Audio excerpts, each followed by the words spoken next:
Yeah, Rob, I'm very interested in the old structures like the Mulberry Harbour units, which I've inspected, Tonguesands Tower, which I've inspected.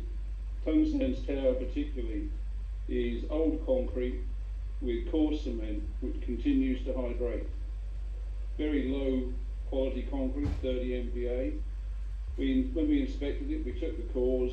We said, let's measure the permeability of this very ordinary concrete. Water will go through it like no one's business. And the permeability was very low. The strength was in fact quite high because it had 34 years of curing coarse grained cement. It occurs to me that in these old structures, it's very likely that all the original pores have now got filled up with some form of hydration product, and that in fact the porosity is not an issue, and the pH around the steel will all be high. Yeah, that's all true. There's one aspect about those, the cases you mentioned. They almost certainly have made with high calcareous type of aggregate like limestones.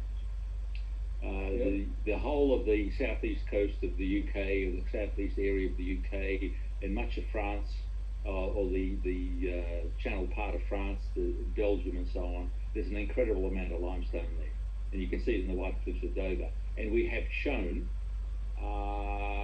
but we have, no, we haven't yet published, but we have shown that that makes a difference. That it actually increases the impermeability, if you like, or decreases the permeability.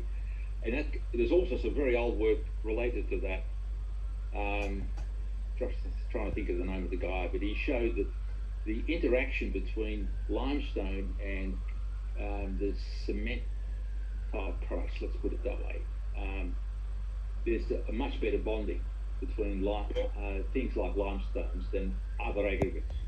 So you will immediately cut down the permeability. And I think that all fits.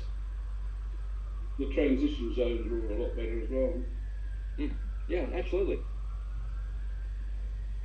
So yeah, I think I guess what what I'm put pointing this to into is context. here's another reason why I believe we need to say that the critical chloride content might generally apply to most concretes with a normal water cement ratio and normal voids. If we then exclude extraordinary things, we will come down to a much better critical chloride level distribution, which may fit many of these structures. Well, what's happening here locally, I've given this sort of talk in more detail, pardon me, I think 4 times already in the last